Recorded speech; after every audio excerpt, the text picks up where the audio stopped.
unmarked cash, unpaid taxes, uninsured workers, unsafe conditions.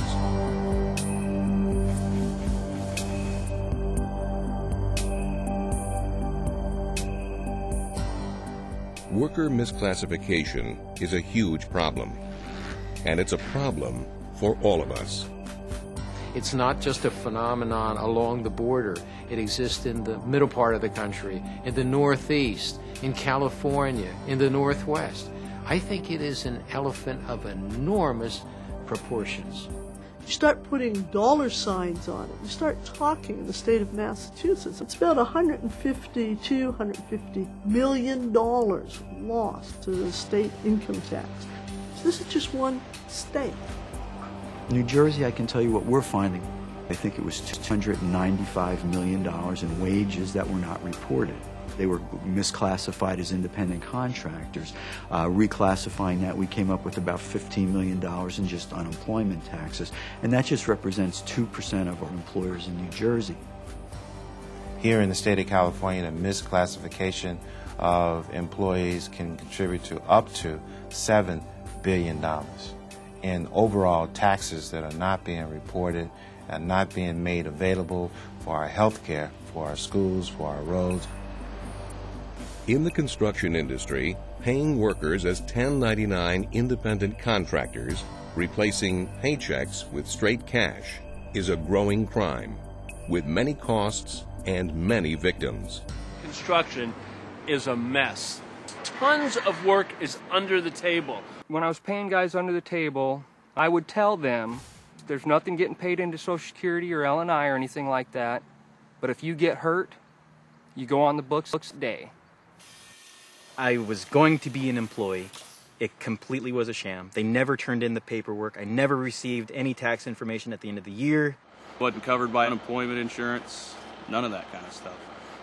I know it's worse today. It's happening to way more people today than what it was when I did it. Obviously, there's a growing number of people out there who know what the law is, who know they're doing it wrong, and they're hoping they're not going to get caught. Why are contractors so willing to break these laws? These contractors are making great profits on the backs of these people who are not receiving a living wage. They won't have to pay overtime, they won't have to pay payroll taxes, they won't have to pay workers' comp. It's all about the bottom line and nothing more than that. You gotta understand the mindset of the contractors who would do this. They're criminals. And who bears the costs of this scam? Responsible employers who are doing what they're supposed to do under the law, they are working at a competitive disadvantage against people who are not abiding by the laws.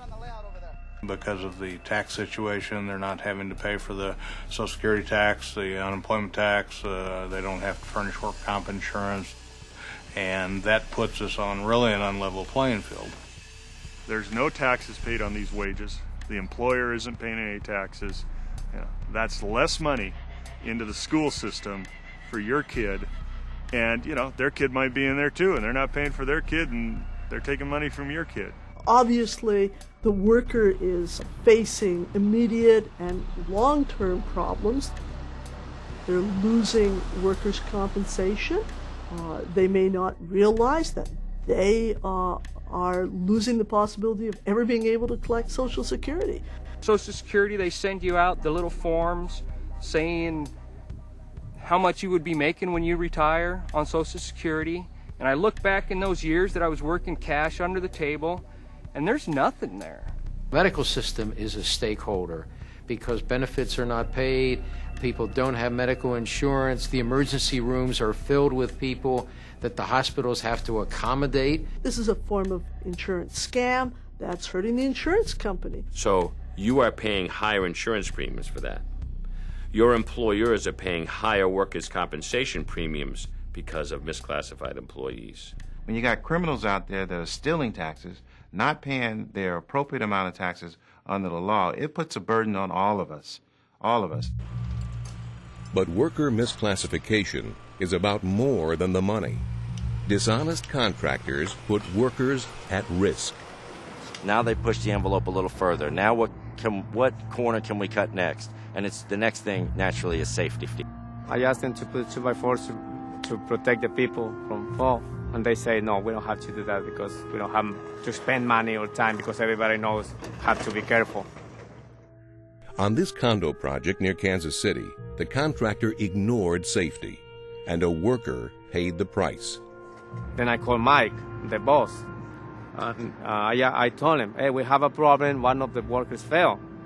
He told me, don't give my name and don't give my number to nobody. The doctors told me that after I was injured in the fall, some blood formed on my brain.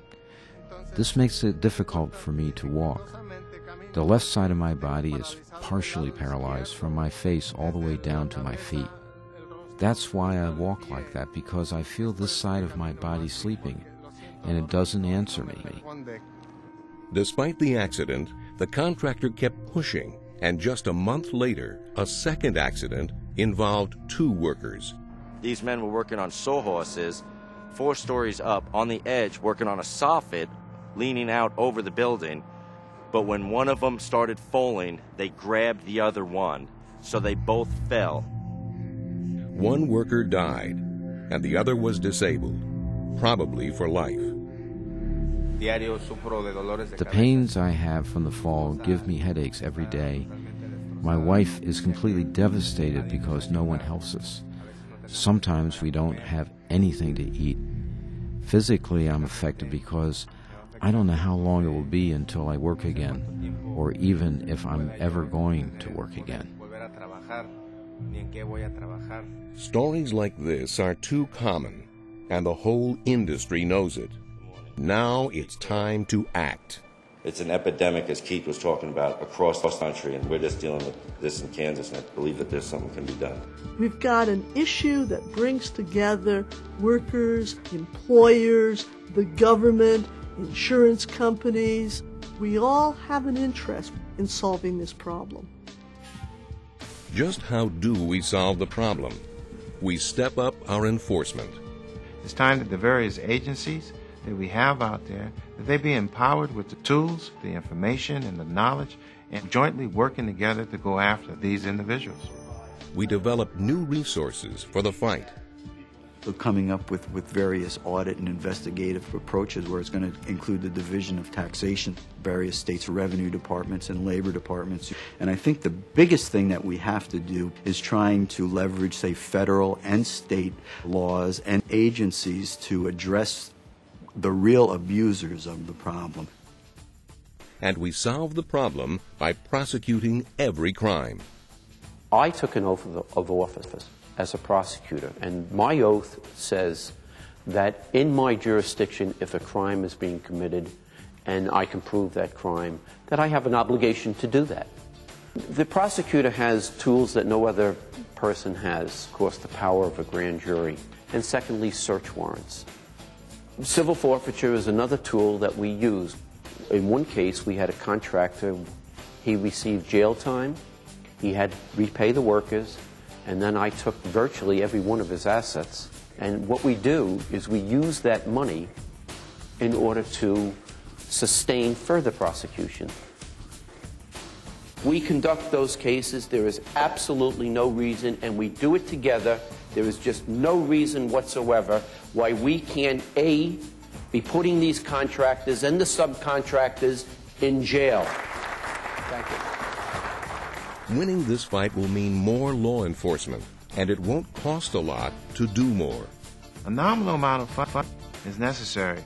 For every 50 cents we put in, we probably get $50 back, you know, if we aggressively go after these individuals.